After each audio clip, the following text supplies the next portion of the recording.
that's you. When you watch a movie and it's like a bank robbery, that's not real. Like, if they have when they put the money in the bag and then you see They them run run out like this, yeah? you're not running. It's about 77 pounds. How do you survive 9 bullets, drop one of the most iconic rap debuts in history, and end up producing some of the biggest shows on TV? That's not luck. That's 50 Cent. He didn't just flip the rap game. He played the business game harder. From Queens hustler to hip-hop mogul to media boss, 50 turned trauma into power and mixtapes into millions.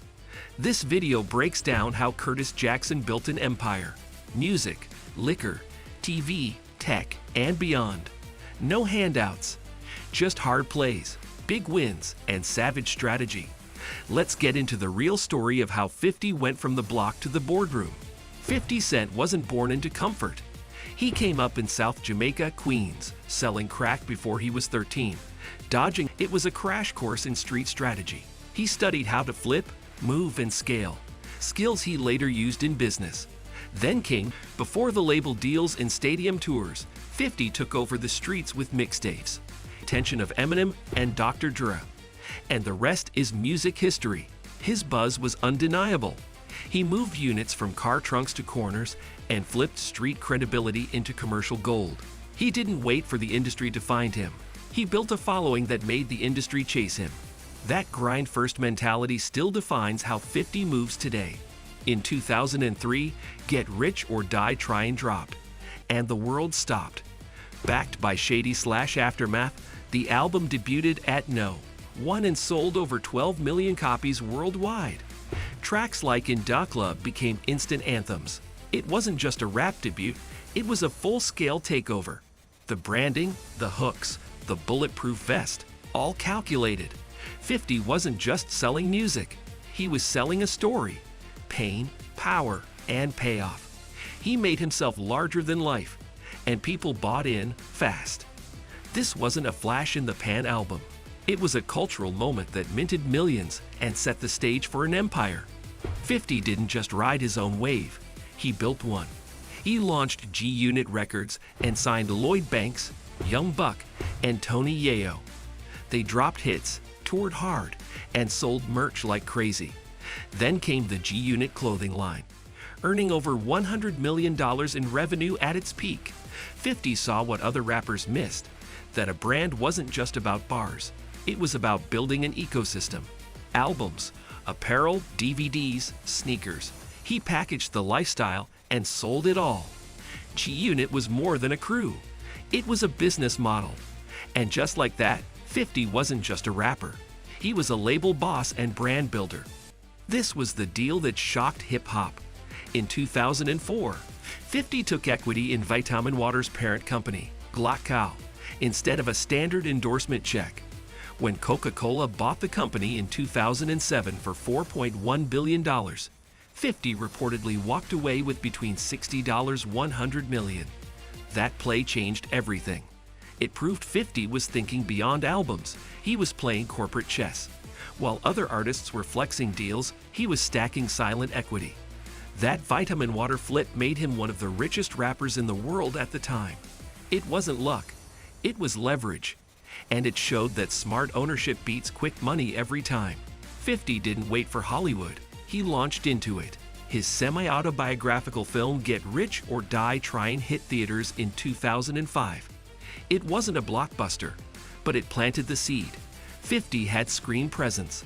He went on to star in crime dramas, indie films, and even comedies. From Home of the Brave to Escape Plan with Stallone and Schwarzenegger, he proved his range.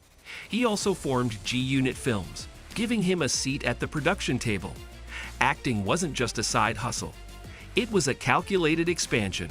Curtis Jackson didn't just want to be in movies, he wanted to own the camera. 50 hasn't dropped a full album in years, but he's still cashing checks. His catalog is loaded with timeless tracks that rack up streams, sync licensing, and performance royalties. In Da Club alone is one of the most streamed rap songs of all time. He's also made music for TV, films, and commercials. The music business changed, but 50 didn't get left behind. He adapted, stopped chasing hits, and started focusing on back-end revenue. He owns his publishing, his masters, and his licensing. That means steady, passive income with no tour needed. He built once and keeps getting paid forever. In 2015, 50 Cent filed for Chapter 11 bankruptcy, and people thought he was broke. But it wasn't a collapse. It was a strategic reset. He was dealing with lawsuits and wanted to protect assets, restructure debt, and control the narrative. Within 2 years, he paid off over $23 million and walked away clean. That move wasn't desperation, it was business. Most celebs panic when legal trouble hits. 50 used it to reorganize and bounce back stronger. Filing for bankruptcy doesn't mean you're poor. In 50's case, it meant he understood the system and wasn't afraid to use it. After cashing in on vitamin water, 50 went all in on alcohol with Sire Spirits. He launched Branson Cognac and Les Chemins du Roi Champagne, aiming straight at the luxury market. These aren't gimmick brands, they're serious plays. He backed them with events, brand partnerships, and product placement in his shows. He even partnered with sports franchises like the Houston Rockets and boxing promotions to boost visibility. The bottles are premium, the margins are tight, and the branding is elite. Sire Spirits isn't just a vanity project. It's his next $100 million flip in the making. And 50's promoting it like a seasoned CEO.